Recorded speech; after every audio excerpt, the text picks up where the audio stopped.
이런 부동산에 관심이 많은 사람들의 특징은 코인에 대해서 좀 부정적이에요. 아, 이거 실체가 없는 거 아니야? 너무 변동성도 많고 이건 도박 아니야? 다크 코인 중에 하나인 모네로를 좀 들어보게 됐고, 이런 거에 투자하면 앞으로 부자 될 수 있다. 부자 될 수 있다. 네. 이 암호화폐 시장에서 좀 살아남는 전략이 있다면 아무래도 변동성이 아직은 큰 자산분이다 보니까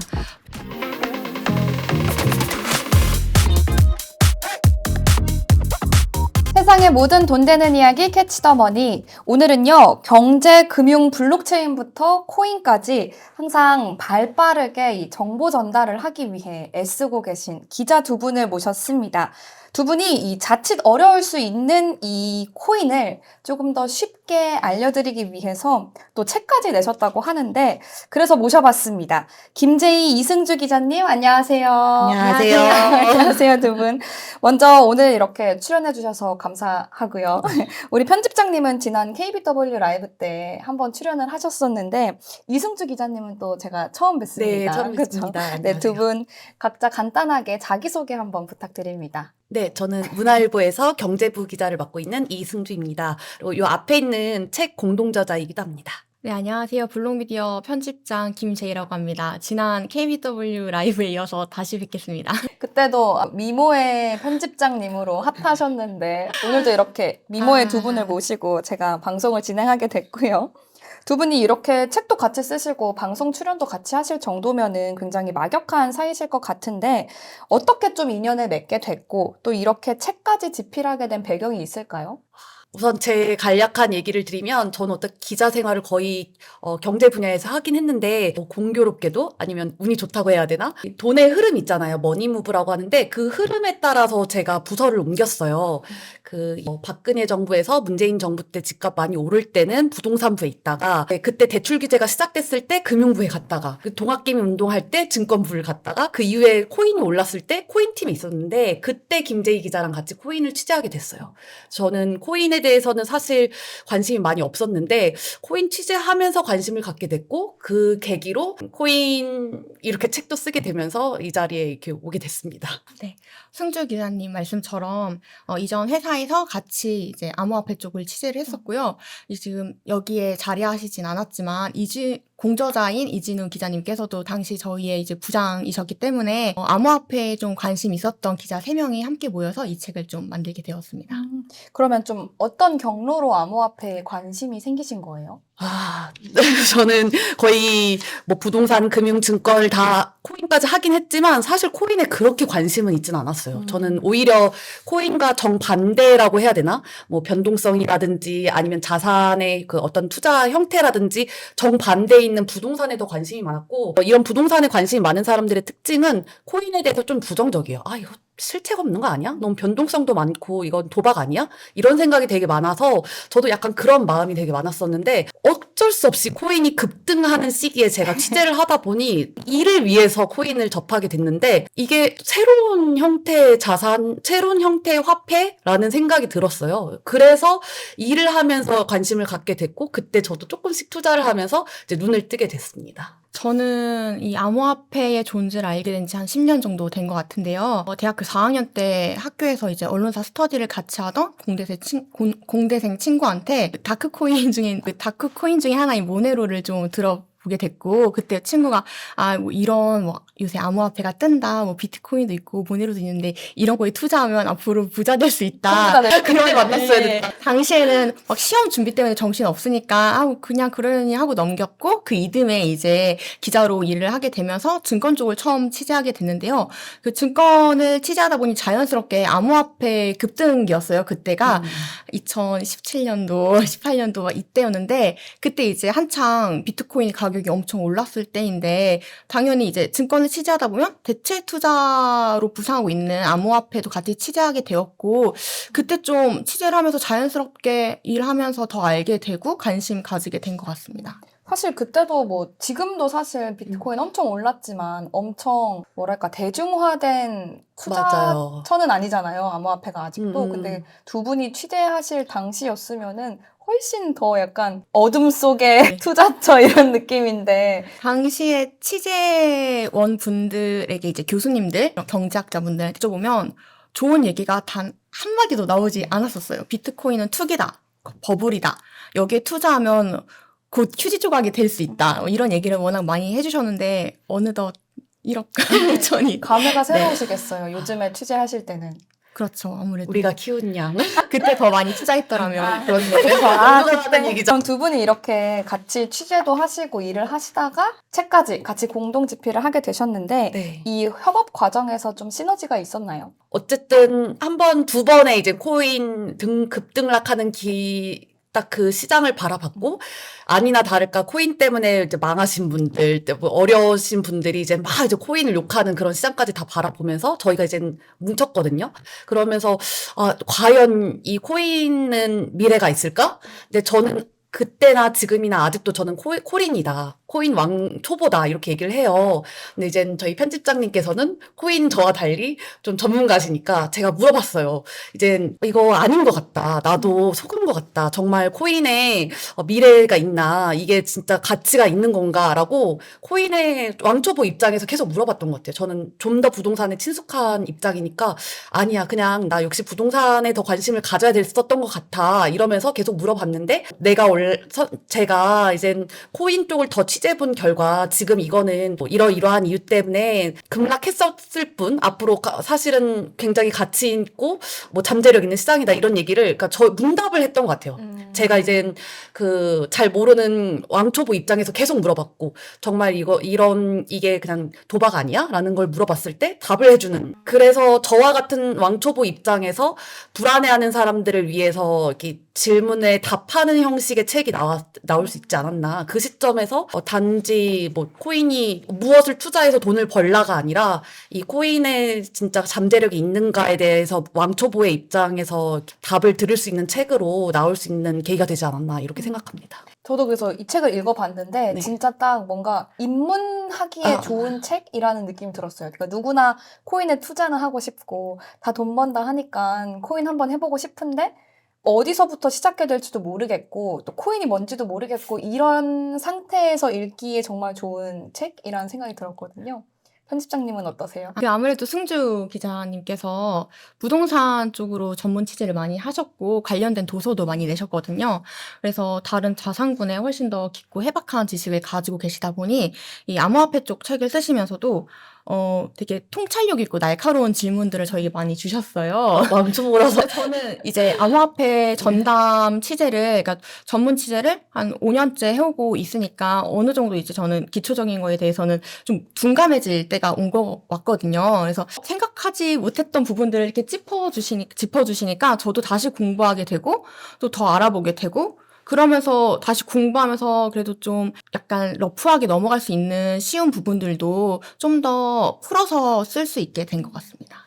이 자리에 안 계신 이진우 기자님에 대한 언급은 없으신데 아유 저희를 뭐 총괄해 주셨으니까 뭐 더 큰 시너지를 만들어 주셨겠죠. 거의 대장님이셨고 보고 계신 거 아니야, 그지?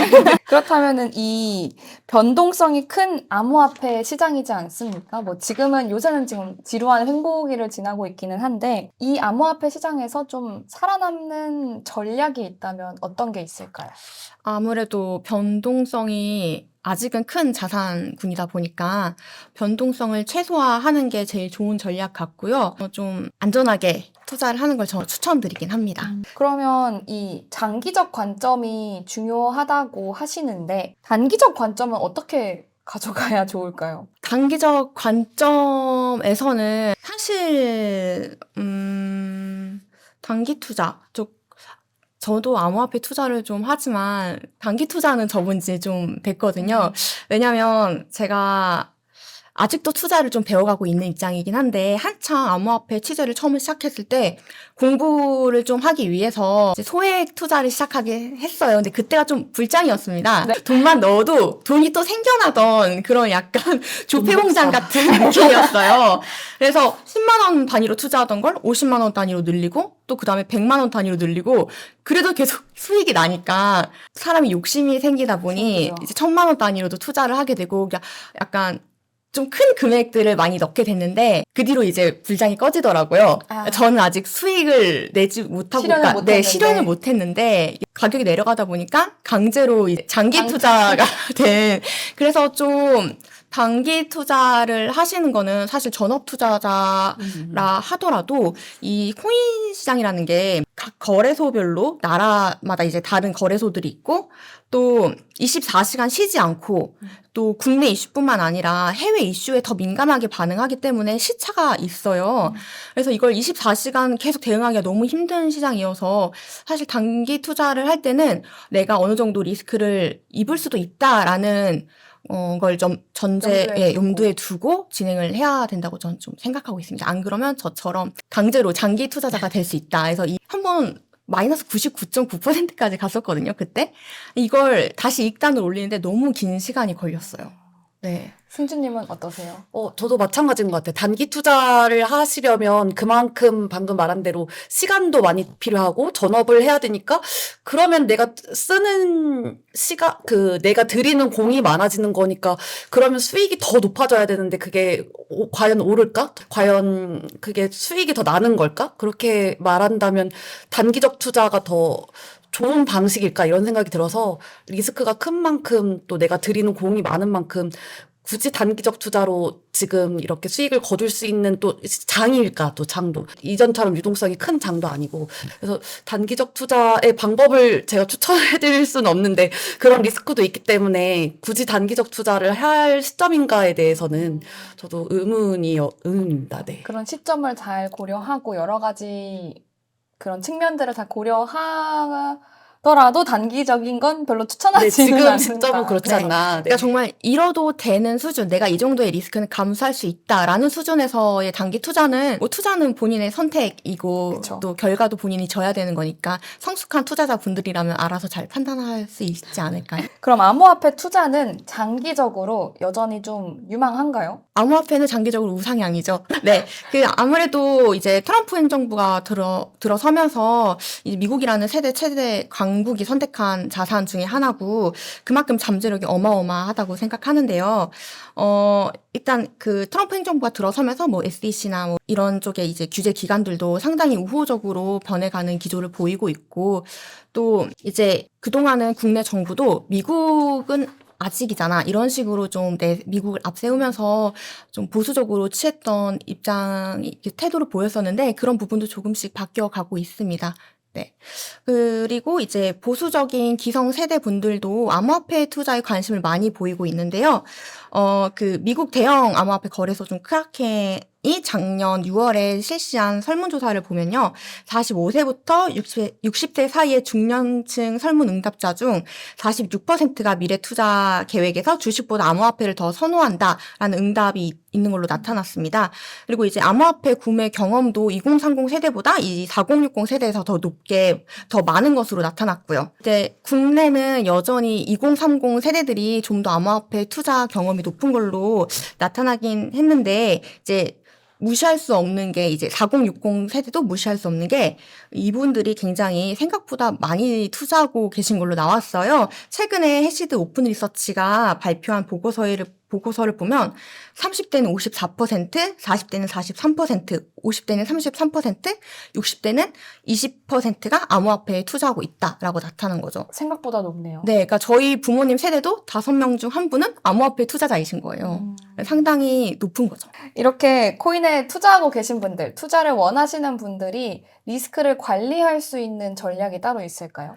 아무래도 주식과 좀 비슷한 것 같아요. 초보분들은 우량주에 소액으로 투자를 시작한다. 그래서 저는 이 시장의 영향을 좀 덜 받을 수 있는 무거운 자산, 이제 디지털 자산, 그러니까 암호화폐 시장에서는 아무래도 비트코인이 도미넌스가 크니까 비트코인을 좀 소액으로 적립식이나 이런 식으로 거치식으로 좀 시작을 해보면 믿음이 생기고 나면 그 다음에 더 투자를 해도 되지 않을까라는 생각이 듭니다. 리스크를 관리한다는 것 자체는 이 가격 변동성에 잘 대응을 한다는 거고, 이 가격 변동성에 잘 대응을 하려고 한다면, 아무래도 정보나 이런 또 시간대 대응 이런 거에 또 민감하게 반응해야 되기 때문에 초보자분들은 조금 어려울 수도 있는 것 같아요. 네. 또 특히 우리나라에서만 유독 가상자산, 그러니까 암호화폐가 좀 더 가격대가 항상 오르잖아요. 더 비싸잖아요. 네. 김치 프리미엄이라고 하는데 이 김치 프리미엄이 어떤 거고 이게 투자자들에겐 좀 어떤 영향을 미치나요? 김치 프리미엄은 딱 이름만 들어도 감이 오잖아요. 김치, 우리나라를 상징하는 대표적인 음식 중에 하나고, 이제 프리미엄은 그 가격이 더 높은 현상을 나타내는 거잖아요. 그래서 김치 프리미엄이란 한국 거래소가 해외 거래소보다 더 높은 가격이 형성되는 걸 뜻하는데요. 그러니까 예를 들어서 비트코인이 해외 거래소에선 100만 원에 거래되고 있어요. 근데 이제 우리나라 거래소에서는 110만 원에 거래가 되고 있는 거죠. 이랬을 때 이제 김치 프리미엄이 얼마나 형성됐을까라고 하면 몇 %일까요? 10만 원이니까 10%. 네, 10%죠. 이것도 되게 높은 수준인데, 사실 김치 프리미엄이 진짜 높았을 때는 2017년도였고, 한창 그때 불장이던 시기에 김치 프리미엄이 60%대까지 올랐던 적이 있었어요. 이 60%, 이 정도의 가격이 더 높게 형성이 되어 있다면 그냥 해외 거래소에서 비트코인을 사와서 국내 거래소에서 팔기만 하면 그 아지 차익만 60%가 나는 거니까, 그때 당시에 좀 이 시장이 얼마나 무법지대였는가를 알 수 있었죠. 이 김치 프리미엄이 형성되는 이유는 아무래도 암호화폐 시장이 주식과 달리 이 중앙화된 이제 거래소가 아니라 단일 거래소로 형성되어 있기 때문에, 이 거래소마다 자산을 공급하고 또 유통하는 거여서 이런 식으로 가격 차이가 발생할 수밖에 없는 구조고요. 특히 우리나라 사람들이 그 개인 투자가 상당히 높잖아요. 암호화폐 높죠. 시장에선. 그래서 예전에는 뭐 외국인도 저희 그 국내 거래소에서 거래가 가능했지만, 요즘에는 거래가 많이 차단되어 있기 때문에, 그래서 김치 프리미엄이 있다고 하더라도 이런 식으로 예전처럼 차익 거래를 국내인이나 외국인이나 하기는 어렵고, 요즘에는 좀 시장 지표 중에 하나로 이용이 되고 있는 것 같아요. 그래서 얼마나 우리나라 사람들이 더 많이 이 자산을 선호하는가, 이 자산이 얼마나 국내 거래소에서 많이 유통되고 많이 거래되고 거래량이 있는가, 많은가. 이런 걸 좀 따져볼 수 있는 지표로 사용되고 있는 것 같습니다. 그러면 투자자들이 좀 반드시 이건 꼭 피해야 해 하는 실수는 좀 어떤 게 있나요? 이게 뭐 코인만의 문제는 아닌 것 같고, 계속 지금 아까 말씀드렸듯이 부동산, 주식, 코인 이렇게 지금 자산이 움직이고 있는데, 그냥 초보들의 가장 큰 특징은 이 자산이 얼마나 이게 잠재력이 있고 투자할 가치가 있는지를 바라보는 게 아니라 가격이 오르고 있는 걸 보고선 뒤따라 들어가는 패턴을 계속 반복하거든요. 그러니까 다른 사람이 그걸 투자했는데 오르고 있는 걸 보고 뒤따라 들어가서 꼭지에 물리고, 상투 잡는다고 예, 하죠. 그러면 부동산에서 이제는 주식으로 넘어가서 뒤따라 여기서 망해서 주식으로 넘어가고 코인으로 넘어가서 지금 계속 이런 식으로 지금 코인도 마지막에서 또 물려서 망하는 케이스가 계속 발생했는데, 그러고 나서도 계속 투자 형태는 변하지 않는 것 같아요. 그래서 뭐 포모 증후군 이렇게 말을 하잖아요. 근데 조급함을 뒤따라 가다가 그 남들 오르는 걸 보고 조급함에 뒤따라가다 망한다라고 하는데, 이번 코인도 그러지 않았으면 좋겠어요. 다시 이번에 트럼프 행정부 들어서면서 또 오르고 나니까 그 전에 과거는 또 있고, 이게 뭐 코인이라는 것 자체 실체를 좀 들여다보는 게 아니라 이게 지금 1억을 돌파했대라는 거에 또 꽂혀서 또 투자를 하고 있거든요. 근데 그렇게 투자하는 순간 또 이제 포모 증후군처럼 뒷북치는 투자가 시작되는 것 같아요. 그러면 가격을 오르고 있는 코인이 뭔가를 보고선 그 코인에 투자를 하거든요. 그러면 또 꼭지에 물리게 되거든요. 지금 마찬가지로 부동산도 마찬가지로 가격 제일 오르고 있는 걸 보고선 요즘 그 부동산이 잘 나간대 하고선 사면 또 꼭지에 물리는데, 코인도 투자하실 때 그런 식으로 가격이 오르고 있거나 지금 잘 나가는 코인이 무엇인지 보고 투자하는 그런 형태를 하지 않으셨으면 좋겠습니다. 그게 보통 이제 투자에 실패하신 네, 가장 분들의 기본적이고 공통점이 되는 네, 거죠. 늘 얘기하는데 진짜 늘 똑같은 패턴이 반복되는 것 같아요. 어느 투자. 저는 그래서 이 책에서 좀 제일 좋았던 게 아마 첫 번째 단원인가에 자가 테스트 같은 게 있더라고요. 아직 코린이니까 더 공부하고 하세요. 이제는 전문가시네요가 있어서 네. 저는 그게 굉장히 혹시 뭐가 나올지. 네.